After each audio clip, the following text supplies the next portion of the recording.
Hello once again. Now that you know what stress is really all about, let us try to identify the different signs of stress.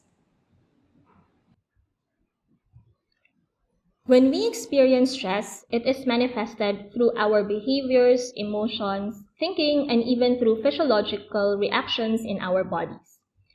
When we say behaviors, this includes increase or decrease in our energy levels, increase in alcohol or drug use, having trouble relaxing or sleeping, crying frequently, wanting to be most alone all the time, and blaming other people for everything.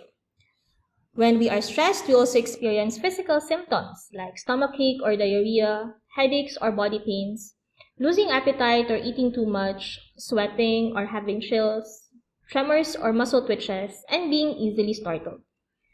Of course, our emotions are affected when we are stressed. We feel anxious or fearful, depressed, guilty, angry. We may not care about anything, and we may feel overwhelmed by sadness. And lastly, we may have trouble remembering things, feeling confused, having trouble thinking clearly or concentrating, and having trouble making decisions. Our reactions to stress can be viewed on a continuum. It can either be effective or adaptive, or ineffective or maladaptive.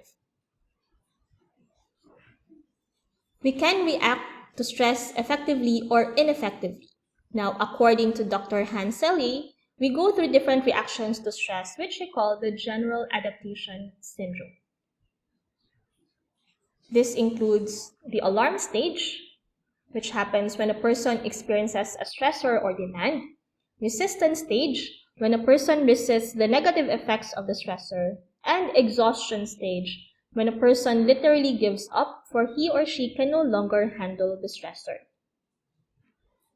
For instance, when we acknowledge that we are already nearing an exam, that signals the alarm stage.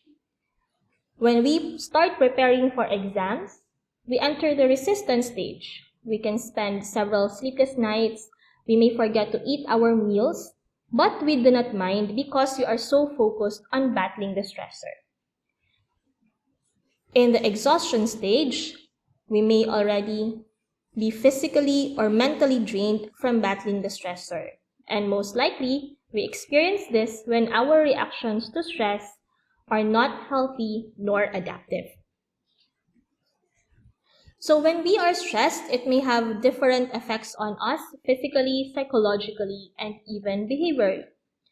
Some short-term effects of stress include sweating, fast heartbeat, increased blood pressure, rashes, muscle tension, headaches, poor memory, low self-esteem, irritability, lack of motivation, changes in our eating habits, sleeping problems, regular lateness, or even frequent short-term absences.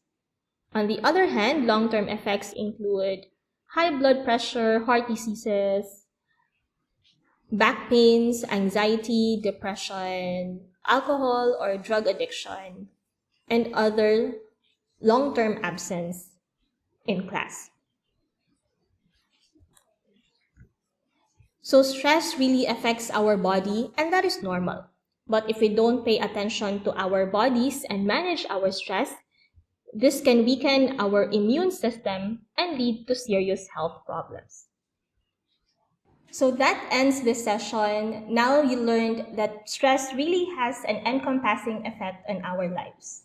Thank you for listening and see you in the next one.